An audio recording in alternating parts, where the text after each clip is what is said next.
नमस्कार, न्यूज 18 मध्य प्रदेश छत्तीसगढ़ देख रहे हैं आप। और इस वक्त आपको बता दें कि छत्तीसगढ़ के कृषि मंत्री लॉकडाउन पर क्या कह रहे हैं, सुनते हैं।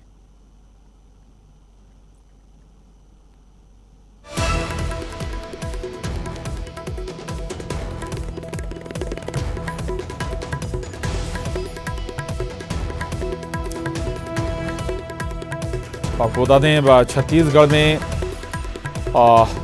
ही लॉकडाउन जारी है। खासतौर से रेड और ऑरेंज जोन, दो जिले, एक जिला रेड जोन में है और एक जिला ऑरेंज जोन में। साथ ही 36 कोरोना मरीज अभी तक छत्तीसगढ़ में ठीक हो चुके हैं, जबकि 7 कोरोना मरीजों का अभी इलाज चल रहा है। हालांकि इससे पहले स्वास्थ्य मंत्री का कहना था कि अभी उस लेवल पर टेस्ट नहीं हुए हैं। अगर और टेस्ट होंगे तो तस्वीर और हद तक साफ होगी, इसलिए अभी बहुत ज्यादा सतर्कता बरतने की दरकार है। भले ही छत्तीसगढ़ के ज्यादातर जिले ग्रीन जोन में हैं, इससे सुकून में नहीं होना चाहिए, बल्कि सतर्कता ही बरतनी होगी सभी जिलों में। हालांकि रायपुर को रेड जोन में रखा गया है।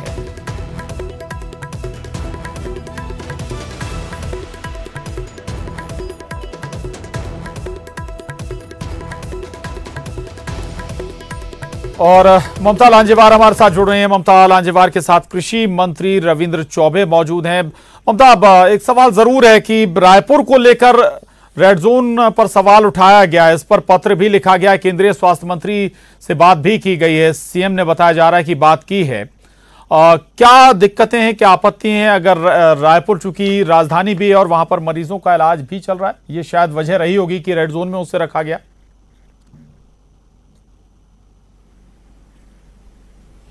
बिल्कुल, देखिए आप लगातार हम बात करें कि जब ये जोन्स बांटे गए उसके बाद में खासतौर पे छत्तीसगढ़ में कृषि जो स्वास्थ्य मंत्री है उन्होंने भी सवाल उठाए कि किस तरह की मैपिंग की गई।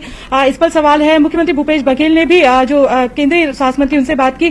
कृषि मंत्री रविंद्र चौबे हमारे साथ मौजूद है, उनसे भी बात करते हैं। सर, ये जो रायपुर को रेड जोन में रखा है और सिर्फ कोरबा को ऑरेंज जोन में रखा है, बाकी 25 जिलों को ग्रीन जोन में रखा है, इससे क्या आपत्ति है? छत्तीसगढ़ के परिप्रेक्ष्य में आप देखें तो छत्तीसगढ़ सरकार की और आदरणीय मुख्यमंत्री जी की इतनी बड़ी सफलता है कि समूचा छत्तीसगढ़ को ग्रीन जोन में रहना चाहिए था। जहां तक कटघोरा और कोरबा का सवाल है, लगभग वहां नियंत्रित है। सूरजपुर में जो संक्रमण फैला था वो छत्तीसगढ़ का कोई मजदूर था नहीं, वो महाराष्ट्र बॉर्डर से पार किया था, झारखंड जा रहा था, इसलिए हो सकता है उसको इस तरीके से वहां कुछ मजदूरों को संक्रमण मिला। लेकिन रायपुर में तो पूर्णतः नियंत्रित है। आखिर राज्य सरकार से चर्चा कर लेना था, स्वास्थ्य विभाग से जानकारी कर लेना था। केंद्र सरकार एडवाइजरी जारी किए, हम सब पालन करने के लिए तैयार हैं। लेकिन आदरणीय मुख्यमंत्री जी ने जो प्रश्न उठाया है कि रायपुर को रेड जोन में रखने का कोई तुक ही नहीं है। सारी हमारी राजनीतिक जो औद्योगिक गतिविधियां हैं, आर्थिक गतिविधियां हैं, राजधानी की ऐसी बंद रहेंगी तो आखिर काम कैसे चलेगा? और रायपुर में हमारे स्वास्थ्य विभाग के द्वारा, हमारे प्रशासनिक अधिकारियों के द्वारा जिस तरीके से नियंत्रण किया गया है, मैं समझता हूं कि मुख्यमंत्री जी जो कह रहे हैं कि रायपुर रेड जोन में रखने का कोई तुक नहीं है, ये लगभग सच्चाई है। सर, राजनीतिक तौर पर भी कांग्रेस लगातार सवाल उठा रही है कि इसको क्या आपके किस पॉलिटिकल नजरिए से देखते हैं? अब मैं ऐसा समझता हूं कि कोई चूक हुई होगी। कोई इतने बड़े वैश्विक महामारी के संक्रमण से केंद्र भी जूझ रहा है और हम लोग भी जूझ रहे हैं, और हम सब लोग मिलजुल करके कोरोना से निपटने के लिए सारे कार्यक्रम बना रहे हैं। तो रायपुर को रेड जोन में रखने के पहले कोई राजनीतिक रूप से कोई बातें होंगी, ऐसा मैं नहीं समझता। कहीं न कहीं प्रशासनिक के रूप से ये जानकारी दिया गया होगा कि अभी भी एम्स रायपुर में जो 7 लोग पॉजिटिव प्रकरण दर्ज है, तो उसको लेकर के शायद केंद्र ने ऐसा सोचा होगा कि रायपुर एम्स में जब अभी इतने प्रकरण दर्ज हैं, इसलिए इसको रेड जोन में लिया जाए। लेकिन उनकी जानकारी में नहीं होगी कि ये जो पॉजिटिव मरीज पाए गए हैं वो कुछ कटघोरा के हैं और कुछ सूरजपुर के हैं। रायपुर में, रायपुर की स्थिति में यहाँ के पॉजिटिव मरीजों की संख्या केवल 1 है, वो भी एम्स में जो संक्रमित पाए गए। तो शायद कोई चूक हुई होगी और मैं ऐसा समझता हूँ आदरणीय मुख्यमंत्री जी ने स्वयं रखा हुआ है। आदरणीय मुख्यमंत्री जी ने केंद्र सरकार से अनुरोध किया है और कल 3 तारीख को लॉकडाउन समाप्त होगा। उसके पहले जैसा आदरणीय मुख्यमंत्री जी की अपेक्षा है, केंद्र सरकार उसमें सकारात्मक निर्णय करेगी, ऐसा मैं मानता हूं। सर, जो मजदूर हैं उनकी वापसी को लेकर भी लगातार जो है छत्तीसगढ़ की जो सरकार है वो चिट्ठी लिख रही है और अभी जब रास्ते साफ हो रहे हैं तो उसके बाद ये सवाल उठाया जा रहा है कि जो मजदूर हैं वो टिकट का पैसा कैसे देंगे। राज्य की स्थिति खराब है और राज्य अपने टिकट का पैसा का वहन नहीं कर सकता। इस तरह की चीजें भी आ रही हैं। अभी तो बहुत जागरूकता के साथ छत्तीसगढ़ सरकार ने निर्णय लिया है कि हमारे जितने भी मजदूर बाहर के राज्यों में हैं उनको लाने के लिए हमने अलग अलग राज्यों के लिए अलग अलग नोडल अफसर सीनियर आईएएस अधिकारियों को बनाया है। नंबर 1, हम लोगों ने जब मजदूरों का पंजीयन बाहर के मजदूरों के लिए नोडल अधिकारी नियुक्त करके टोल फ्री नंबर दिया था तो लगभग 1 लाख मजदूरों के द्वारा बाहर में रहने की सूचना दी गई थी।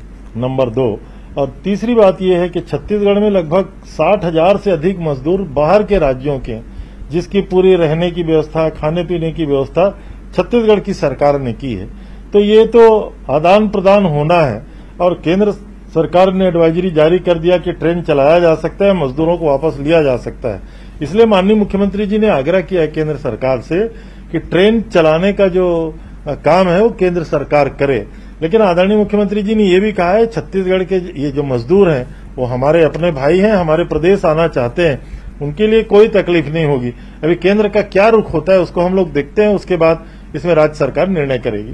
किस तरह की कवायद ममता करने की कोशिश है सर? स्वास्थ्य मंत्री टीएस सिंहदेव कह रहे थे कि भले ही ज्यादातर जिले ग्रीन जोन में है लेकिन सतर्क रहने की दरकार है और रविंद्र चौबे कह रहे हैं कि पूरे प्रदेश को ग्रीन जोन में रखा जाना चाहिए था। ये थोड़ा कॉन्ट्राडिक्शन है इसमें। बहुत लोग पूना में तो बहुत लोग नागपुर में, तो किस प्रकार से उसकी व्यवस्था किया जाए इस तरीके से अधिकारी को हमने नियुक्त किया है, अब उसकी कार्य योजना वो लोग बनाएंगे। सर, कल स्वास्थ्य मंत्री टीएस सिंहदेव लेकिन कह रहे थे कि जो 25 जो जिले हैं जिनको ग्रीन जोन में रखा है उनको ग्रीन जोन में नहीं रखना चाहिए था, हम येलो जोन में ही मान के चल रहे हैं।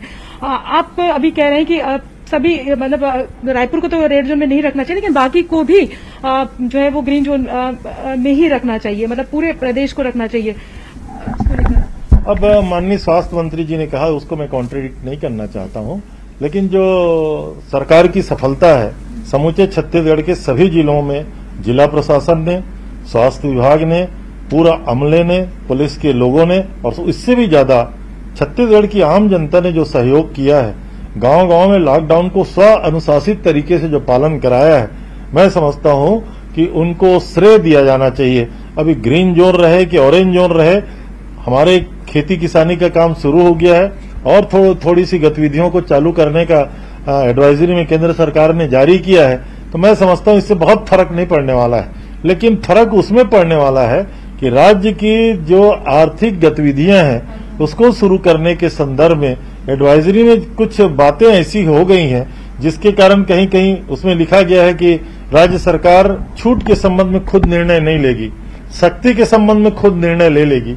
मैं समझता हूं कि कुछ बातों को लेकर के राज्य सरकार को फ्री हैंड दिया जाना चाहिए। किसानों की लेकिन अगर बात करें, किसान थोड़ा सा चिंतित है, खासतौर पे जो सब्जी व्यवसाय है। अगर बाजार में भी जाए तो चूंकि लॉकडाउन के चलते लोग काम नहीं कर पा रहे तो जो खरीदी है वो भी प्रभावित हुई है और इसके साथ ही उनका कहना है कि मंडी तक जो पहुंचा रहे हैं उसका मोल भी नहीं मिल रहा है। इसलिए हमने ये भाटा गांव के आसपास भी हम राजधानी रायपुर के आसपास घूमे थे, किसान जो भाजी ऐसे ही छोड़ दे रहे हैं खेतों पे कि मवेशी खा जाए, तो और काफी चिंतित है इसको लेकर। और लगातार ओलावृष्टि हुई है उसको लेकर किस तरह की चीजें, क्योंकि रिपोर्ट तो मंगाई जा रही है लेकिन जो एक तरह से कहें कि कब तक उनको राहत मिल पाएगी। दो अलग अलग बातें हैं। आपने कहा कि सब्जी और जो उद्यान से निकले हुए फल है, केला है, पपीता है, गोभी है, टमाटर है, कद्दू है, मिर्ची है, सवाल ये है कि डिमांड और सप्लाई इसका आधार बनता है। छत्तीसगढ़ में हमारा उत्पादन इतना ज्यादा है कि इसको लेकर के जब महानगरों में बिकता है तब तो हमारी खपत होती है। दूसरा, जब बड़े बड़े रेस्टोरेंट चलते हैं, शादी ब्याह होते हैं, तब सब्जियों की खपत होती है। और ये तीनों काम अगर नहीं होंगे तो सब्जी को भंडारण तो किया नहीं जा सकता, तो किसानों के सामने तकलीफ है। हमने आदरणीय कृषि मंत्री श्री महत्वपूर्ण है। और एक बात और भी वो कह रहे हैं कि फ्री हैंड कुछ बातों पर राज्य सरकारों को देना चाहिए ताकि वो अपने स्तर पर निपट सकें। अच्छी बात, महत्वपूर्ण बात है ये, और स्वाभाविक है कि जब स्वास्थ्य मंत्री से भी बात हुई है, केंद्र को लेटर भी लिख रहे हैं मुख्यमंत्री, तो ये बातें जरूर रखी गई होंगी। उसमें अब कितनी रियायत मिलती है राज्यों को, ये देखने वाली बात होगी। शुक्रिया ममता आपका, और रविंद्र चौबे जी ने बात की न्यूज़ 18 से, उनका भी बहुत धन्यवाद। अगली खबर का रुख करें। छत्तीसगढ़ प्रदेश कांग्रेस अध्यक्ष मोहन मरकाम का एक बड़ा बयान सामने आया है, जिसमें उन्होंने कहा है कि पार्टी कार्यकर्ताओं की उम्मीदें टूटने नहीं देंगे और निगम मंडलों में लॉकडाउन खत्म होने के बाद तुरंत नियुक्ति की जाएगी। उन्होंने कहा कि संगठन की तरह निगम मंडलों में भी जल्दी नियुक्ति कर दी जाएगी, बस लॉकडाउन खत्म होने का इंतजार है।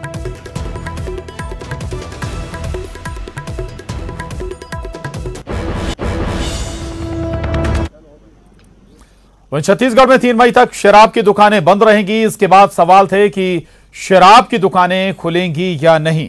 राज्य में शराब की दुकान खोलने के निर्णय पर आबकारी मंत्री कवासी लखमा का कहना है कि 3 मई तक हमारी शराब दुकानें बंद हैं। कल के बाद पता चलेगा कि कब दुकान खुले। जनता की बहुत मांग आ रही है, लेकिन हम जल्दबाजी नहीं करेंगे। 4 मई को सबसे बात करके फैसला लेंगे कि कब खोलना है।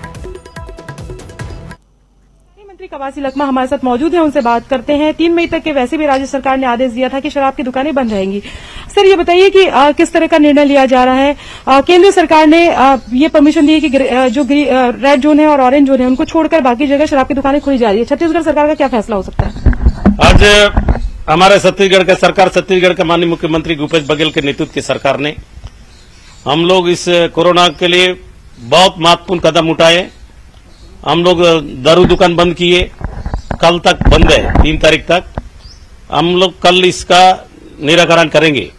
गंभीरता से आम आदमी क्या सोचता है, अब किसान मजदूर इनको ध्यान में रखते हुए ये दारू दुकान कल खोलेंगे या परसों खोलेंगे या नरसों खोलेंगे, एक कल तक आप लोग को पता चलेगा। क्योंकि हमारा एक ही जिला है, रायपुर को भारत सरकार ने रेड जोन जिला घोषित किया है, क्योंकि ये भी रेड जोन में आता नहीं है।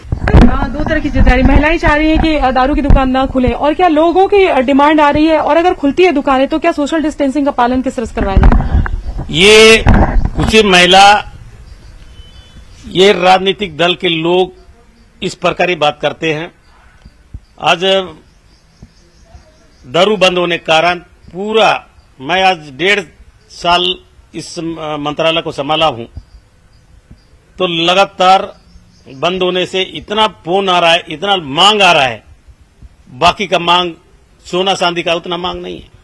3 तारीख के बाद हम इसको आगे बढ़ाएंगे, आप खोलेंगे। और भारत सरकार भी गाइडलाइन है खोलने का, जहां जहां हमारे बस्तर हो, सरगुजा हो, चाहे जहां एक भी केस कोरोना नहीं आया है, उधर जरूर खोलेंगे। तो ये है आबकारी मंत्री कवासी लखमा। उनका कहना है कि लोग लगातार फोन कर रहे हैं, और उनका कहना है कि सरकार जो है वो लगातार इस पर मंथन करेगी, और उसके बाद में डिसीजन ये होगा कि कब शराब की दुकान खुलेगी। कैमरा पर्सन राजेंद्र के साथ ममता लांजेवार, न्यूज़ 18 छत्तीसगढ़, रायपुर। और बड़ी खबर, न्यूज़ 18 के मैनेजिंग एडिटर अमीश देवगन को फोन के जरिए धमकी दी गई है। मिडिल ईस्ट से फोन किया गया और धमकी दी गई है। और हालांकि इसके उलट ट्विटर पर अमीश देवगन को भारी समर्थन मिल रहा है। सोशल साइट्स पर, ट्विटर पर सपोर्ट अमीश देवगन लगातार ट्रेंड कर रहा है। दरअसल कल आर पार प्रोग्राम में AIMIM नेता ने न्यूज़ 18 के मैनेजिंग एडिटर अमीश देवगन को धमकी दी थी। आर पार देश का नंबर 1 डिबेट शो है, और इसी दौरान, चर्चा के दौरान, लियाज सैफुद्दीन ने धमकी दी थी न्यूज़ 18 के मैनेजिंग एडिटर अमीश देवगन को। और न केवल उन्होंने धमकी दी लाइव डिबेट में, बल्कि मिडिल ईस्ट से भी फोन करके उन्हें धमकी दी गई। लेकिन इसका उलट नतीजा यह हुआ कि सोशल साइट्स पर, सोशल मीडिया पर लगातार अमीश देवगन का सपोर्ट किया जा रहा है। सपोर्ट अमीश देवगन लगातार ट्रेंड कर रहा है। दरअसल देश का नंबर 1 डिबेट शो है आर पार, और देश के ज्वलंत मुद्दे लगातार आर पार शो में अमीश देवगन उठाते रहे हैं। बर्बाद करे आरएसएस बीजेपी वाले। आज भारत के प्रिंसेस ठहर गए, आज यूनाइटेड नेशंस हमारे खिलाफ ठहर गया, आज अमेरिका का। नहीं, एक सेकंड, आपको बात सुनो, देखिए एक सेकंड बात सुनो। ये क्या भाषा है? इलियास शराफुद्दीन, इनका ऑडियो डाउन करो, इस व्यक्ति का ऑडियो डाउन करो। इलियास शराफुद्दीन, तुम्हें तमीज नहीं है? कैसे बात होती है? तुम पत्रकारों को कहते हो, बदतमीजी करते हो, उनके गला काटने की बात करते हो। तुमने निजी तौर पर बोला मेरे को कि मैं अमीश देवगन को छोड़ूंगा नहीं। बताओ क्या करोगे तुम? तुम्हारी हैसियत क्या, तुम क्या कर लोगे? इसका ऑडियो आउट करो, इस आदमी को भगाओ, गेट आउट, डिबेट से भाग तू, बदतमीज आदमी, भगाओ इस आदमी को। यह आदमी बहस में दिखना नहीं चाहिए। आप आपको यह भी बता दें, इसी डिबेट शो में बीजेपी प्रवक्ता संबित पात्रा भी मौजूद थे और अब न्यूज 18 हिंदी के मैनेजिंग एडिटर अमीश देवगन को धमकी मिलने के बाद बीजेपी नेता संबित पात्रा ने भी ट्वीट किया है।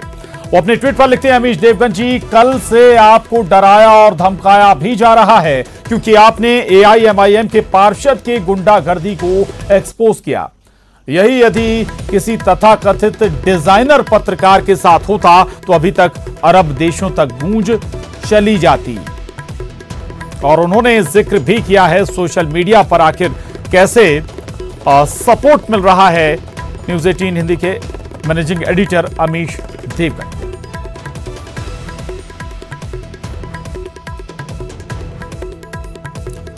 और इतना ही नहीं, बीजेपी नेता शाहनवाज हुसैन ने भी इस पर ट्वीट किया है और इस मामले पर उन्होंने कहा कि ऐसे दरअसल इससे पहले ट्वीट किया था संबित पात्रा ने और उसके बाद बीजेपी नेता शाहनवाज हुसैन ने भी इस मामले पर ट्वीट किया है। दरअसल आर पार डिबेट शो जिसमें एआईएमआईएम नेता इलियास सैफुद्दीन ने लाइव डिबेट में धमकी दी थी न्यूज 18 के मैनेजिंग एडिटर अमीश देवगन।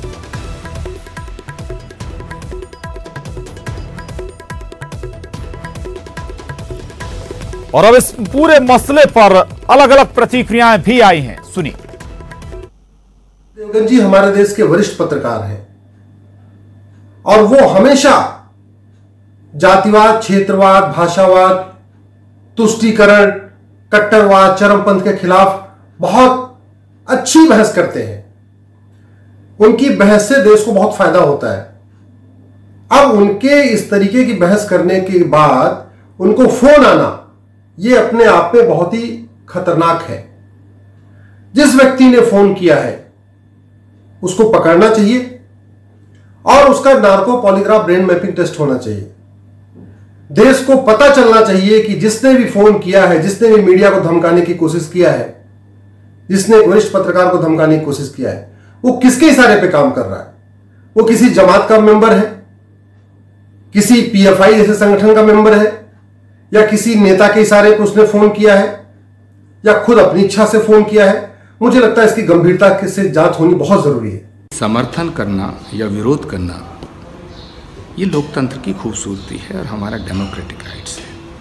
लेकिन अगर किसी के विचार से हम सहमत नहीं हैं या किसी पत्रकार को हम पसंद नहीं करते हैं तो उसे धमकी देना ये निंदनीय है। अमीश देवगन को जो धमकी मिली है मैं उसकी घोर निंदा करता हूँ। कानून के नज़रिए से भी यह अपराध है और मैं भारत सरकार से मांग करता हूँ कि उन फ़ोन कॉल्स की उच्च स्तरीय जांच की जाए और अमीश देवगन की सुरक्षा व्यवस्था सुनिश्चित की जाए। अमीश देवगन जो कि मैनेजिंग एडिटर हैं टीवी 18 ग्रुप के, कल उनको ओवैसी की पार्टी एआईएमआईएम के एक नेता ने टीवी पर धमकी दी और अब उनको मिडिल ईस्ट से जान से मारने की धमकियां आ रही हैं। ये बड़ा ही दुर्भाग्यपूर्ण है। ऐसी व्यवस्था के लिए इस देश में कोई जगह नहीं है। डेमोक्रेसी के बाद सबसे बड़ा पिलर जो है वो हमारा मीडिया है और अमीश देवगन जैसे हमारे एक ऐसे पत्रकार जिन्होंने हमेशा बेबाकी से अपनी बात कही और देश की बात करी, जहां हम इसकी पूर्ण जोर शब्दों से निंदा करते हैं, वहीं मैं दिल्ली पुलिस से आग्रह करता हूं अमीश देवगन जी को एडुकेट सिक्योरिटी भी प्रोवाइड की जाए और जो लोग इसके पीछे हैं वो एआईएम के नेता भी और कौन कौन इसके और पीछे उनके सबके खिलाफ कार्रवाई की जाए, उनके ऊपर मुकदमा दर्ज करके और इस साजिश को बेनकाब किया जाए। तो देश के नंबर 1 डिबेट शो आर पार में ये धमकी मिली थी न्यूज 18 के मैनेजिंग एडिटर अमीश देवगन को। अब इस पर लगातार प्रतिक्रियाएं भी आ रही हैं। बहरहाल वक्त एक छोटे से ब्रेक का है, खबरों का सिलसिला लगातार जारी है।